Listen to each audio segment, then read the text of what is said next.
What sound like boots?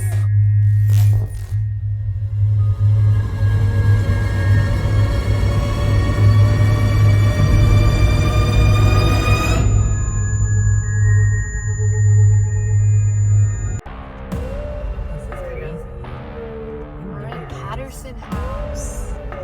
We are here.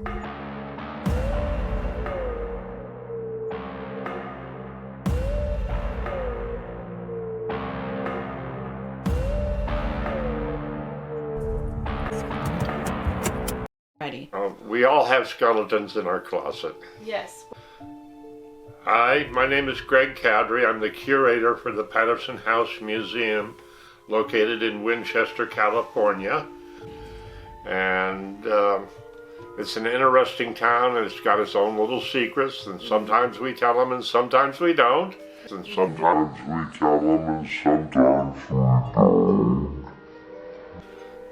We're visiting with a paranormal group that is going through our facility tonight. And they were kind of wondering what kind of things we have happened here, and it was something about the family. John Patterson comes down from Napa Valley in a little community called Yountville and builds an adobe house in 1883 located on these premises. In 1884, he goes back and gathers the family and brings them down through, as they're going through Los Angeles. The mother picks up the pepper trees that adorn the property. Over the years, the house went into disrepair, and a family, Ed and Mary Kenny, donated the house to the Winchester Historical Society in 1995 with the idea of keeping it as a museum. Shortly thereafter, we found out through taking a picture that, wait a minute, we might have some ghosts on the property. And so we started a paranormal group to invite people to come and investigate. But before that happened, some vandals decided to break a window here. And when the sheriff came in, he looked at the rocking chair that we have sitting in the corner of the parlor, and it was rocking. And he says, "Is there anybody else in here with me?" And I said, "Not that I know of." Well, the rocking chair was rocking. Over time, other experiences have happened in the house as different paranormal groups came in. One of the things we found out is somebody on the property definitely loves blondes because they have a tendency to run their fingers through their hair. The rocking chair has also experienced a movement of a backpack halfway across the room. Apparently, somebody doesn't like anything set on it. A paranormal group set a backpack on it, and a few minutes later, while they were in the dining room area, they hear a thud and the backpack's halfway across the room. We have a cradle upstairs that has also been known to rock, a Amish spinning wheel that has been known to go in one direction and then backwards, and a piano that happens to also have a tendency to, on occasion, to play by itself. One of our more recent experiences, we had some people from the election department of the Riverside County come in, and a young lady came in that had hoop earrings on them, the big hoops that you women wear, and the hoops were sticking straight out.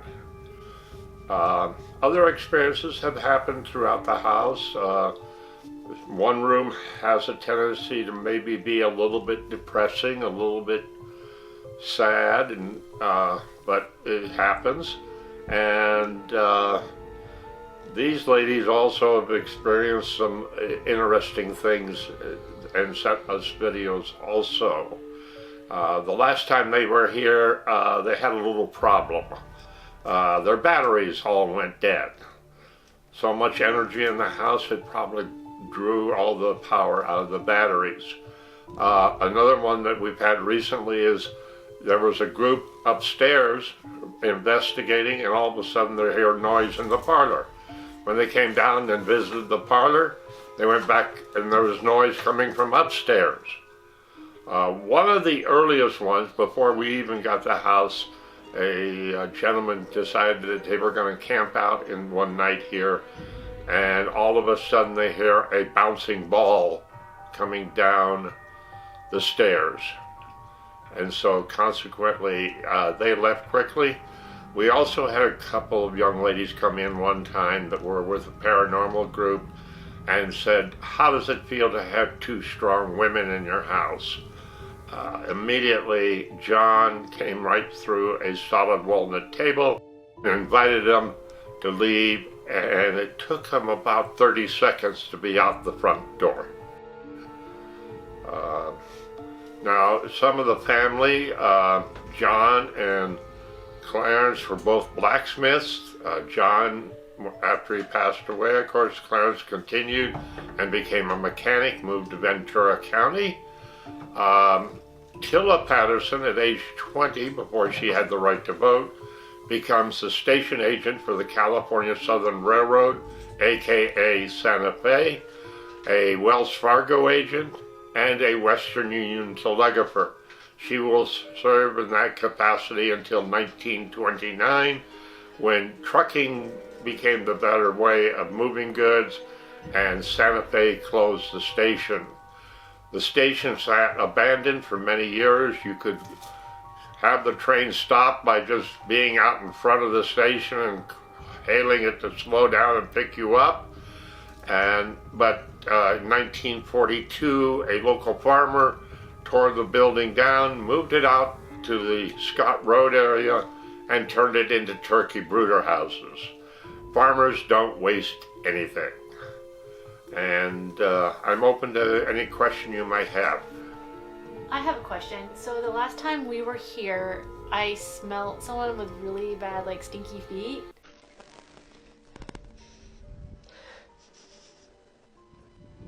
I just smelled dirty, like, stinky feet. You got some stinky feet.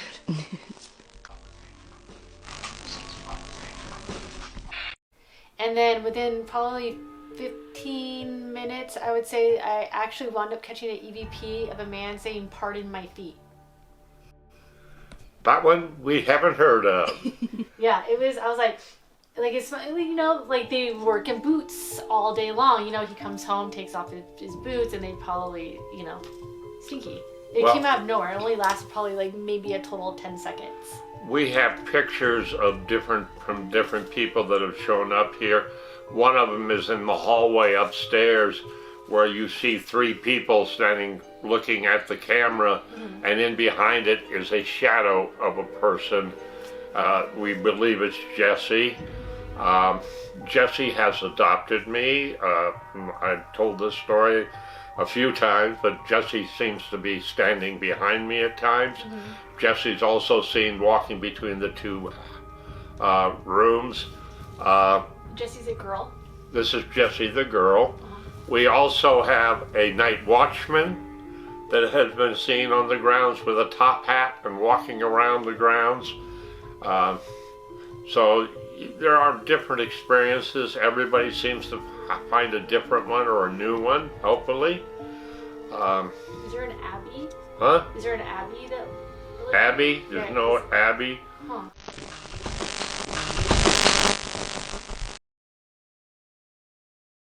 There was Clarence, Tilla, Ida, Jesse, and Lloyd. Okay. And of course, Lloyd's picture is right above me. And then a Jacob, right? Huh? And a Jacob, right? A Jacob? Jacob was the uncle that stayed. He was a Jacob Bechtold. He was staying with the family for many years in one of the rooms upstairs. He died in 1928, which led to a lawsuit by Tilla Patterson for $965 for taking care of him and for room and board. And apparently one of the Bechtold families hired a lawyer, and she lost the case, so needless to say, she got no money for ever taking care of him. And that's one of the things that I think is part of the house itself that is causes some problems. And then who likes the blonde? Who likes blondes? There were no blondes in the family. They were all brunettes. No, which one likes blondes? Was it Lloyd likes blondes? Huh? Was it Lloyd that likes blondes? We're not sure who it is. Okay. It may be John or it may be Lloyd. Uh-huh. We're not even sure who it is. I will be showing you a picture in a few minutes that was just recently taken here of a Polaroid, using a Polaroid camera. Uh-huh.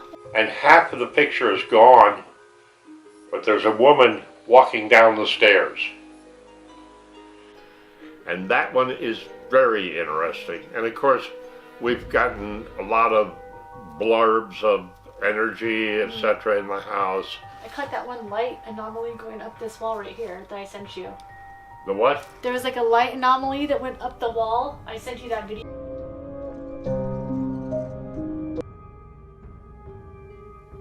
Yeah.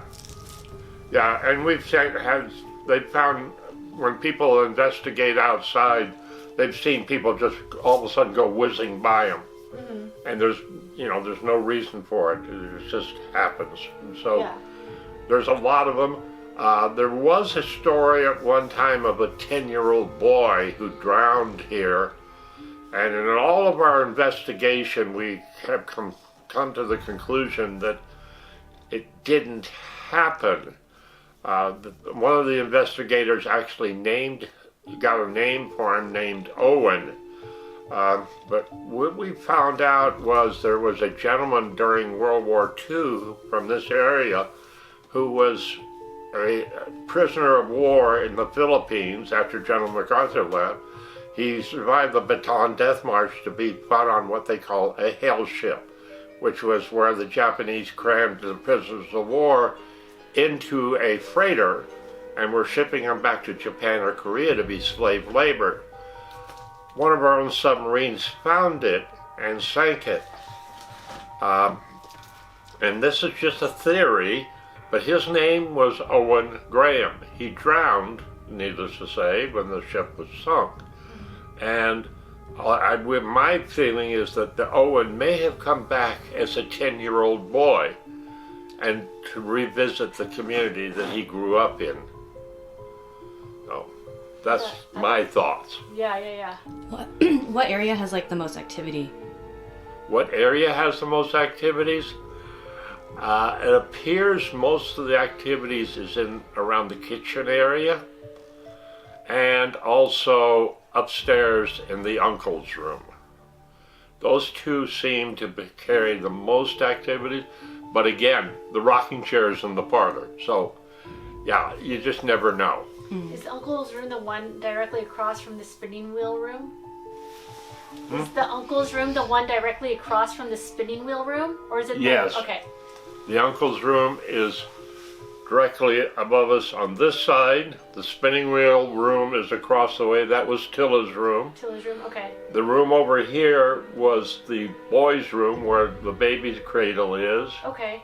And in this room right above us is Jesse's room. Okay. Jesse dies in 1899 at age 22 while going to normal school in Los Angeles. Normal school today is called UCLA. But she had her appendix out, and a couple days later, due to complications, she lost her life. Yeah. She and her brother Lloyd are both buried in the local cemetery here. The rest of the family, as far as Tilla and the parents, are buried at Olivewood Cemetery in Riverside, along with Jacob, which we find kind of unusual. And I believe Ida and her husband are buried there. Clarence and his wife, Angie Remsburg, are buried in Ventura County. So the picture of the woman in there, who's that? Is that Ida in there? No, that's Maria. Maria, okay. That's the mother. Okay. And this is one of the nieces of Tilla Patterson. This is Ida's daughter. Okay. I can't remember which one it is, but it's Ida's daughter. Okay. I wonder if her, because when we were here last, I caught an EVP of someone saying Abby. I don't know of any Abby that I know of, unless it was a Abby that I know of, unless it was a nickname, and I haven't, nobody has told me that there was any nicknames as far as any of the family.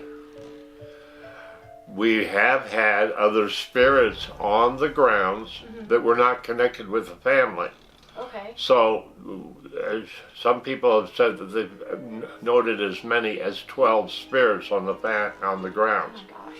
And one of them that we think he migrated from a highway, we actually had him removed from the property because he was using foul language. Oh.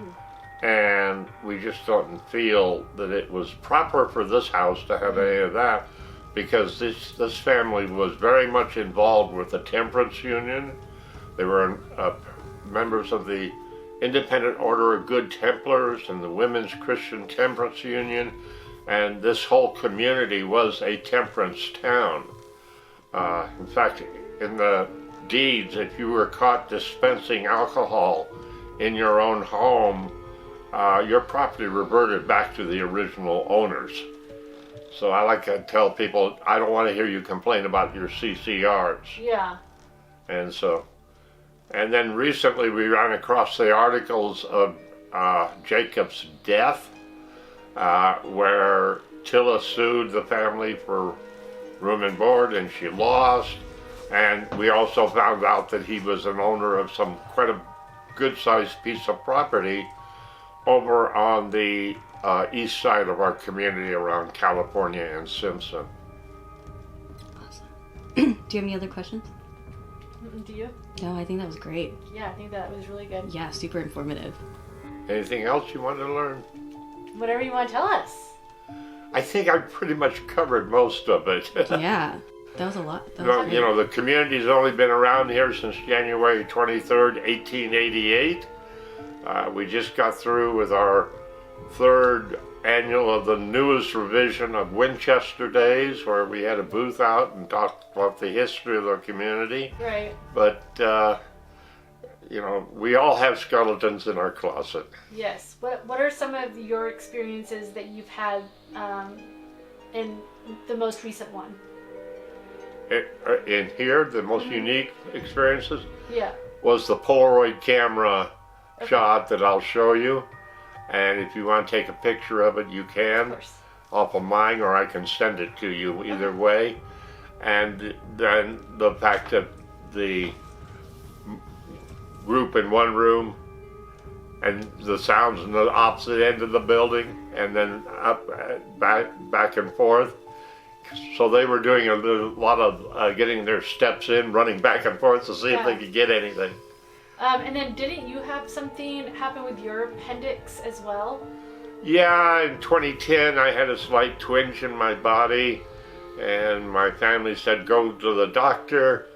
They ran all their tests. They said, oh well, we think you're going to be okay, we're going to send you home. They said, well, wait a minute, let's look at this one. And they said, no, you're going nowhere. So they took me upstairs, and the doctor called me, the surgeon said, if you hadn't eaten, we'd be there taking your appendix out. And the next morning early, I was in surgery. When they took my appendix out, they found out that my body had encapsulated it, covered it up to protect me, and it was full of the beautiful substance called gangrene. And they said another 24 hours you might have been dead. But most of the people that run our paranormal group before us thought that Jessie has adopted me as a father figure, but we do have that in common, of a bad appendix. Yeah. Last time when I was here, I actually got really weird stabbing pains in my lower back. It was like I keep on feeling like, I don't know, weird sensation, I guess. Ow! Wait, that was just my back. Oh, my back is like spazzing out. There's something behind me and it's causing me back spasms.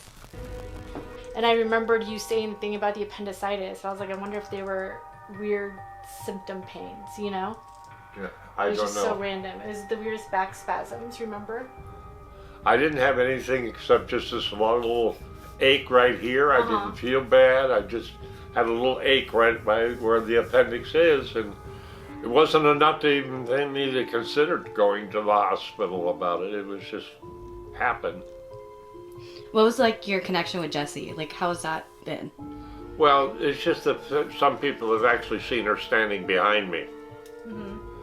You know, it's not been nothing recently, but over the years somebody said they saw her standing behind me. How old is she when they see her? Is she younger? Well, again, she died in 1899 at age 22. Okay.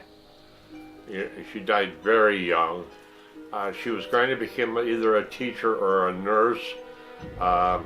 Normal school was usually a nursing school, but we had the feeling that maybe she wanted to be a teacher also. You see, in that time period, if you finished the 8th grade and you could pass the test, you could become a teacher at 8th grade. Oh my gosh. You know, not even 13, 14 years old, you could become a teacher. So, yeah, things are different today. Yeah, they are. Way more expensive. Anything else? That's great. What do you? Yeah, I think that's good too. Okay. Let me pull I this think this picture. battery's already dying.